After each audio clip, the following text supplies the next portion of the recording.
देशासमोर उभ्या राहणाऱ्या आर्थिक आणि ऊर्जा संबंधित संभाव्य आव्हानांच्या पार्श्वभूमीवर पंतप्रधान नरेंद्र मोदी यांनी नागरिकांना महत्त्वपूर्ण आवाहन केल्याची चर्चा सध्या जोर धरत आहे।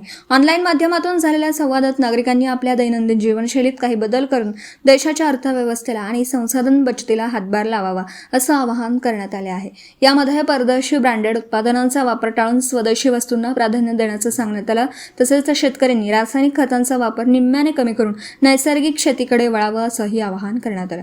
इंधन बचतीसाठी नागरिकांनी शक्य तितका मेट्रो आणि रेल्वे प्रवासाचा वापर करावा, खासगी वाहनांचा वापर कमी करावा, पेट्रोल डिझेलची बचत करावी असंही सांगण्यात आलं। त्याचबरोबर खाद्यतेलाचा वापर मर्यादित ठेवणं, रेल्वेने पार्सल पाठवण्यास प्राधान्य देणं आणि शक्य असल्यास वर्क फ्रॉम होमचा पर्याय स्वीकारणं यावर भर देण्यात आला। याशिवाय पुढील 1 वर्ष सोन्याची खरेदी टाळून आर्थिक बचतीला प्राधान्य देण्याचा संदेशही देण्यात आल्याने विविध स्तरातून यावर चर्चा सुरू झाली आहे।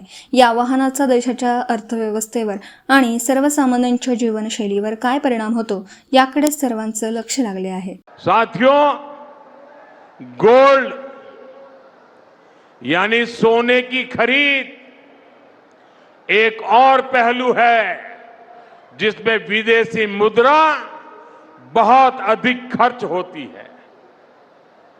एक जमाना था जब संकट आता था, कोई युद्ध होता था तो लोग देश हित में सोना दान दे देते थे।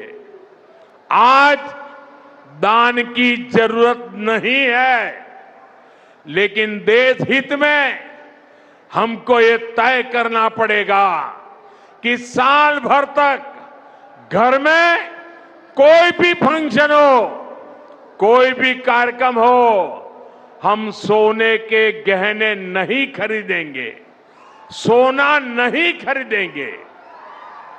विदेशी मुद्रा बचाने के लिए हमारी देशभक्ति हमें चुनौती दे रही है और हमें इस चुनौती को स्वीकार करते हुए विदेशी मुद्रा को बचाना होगा।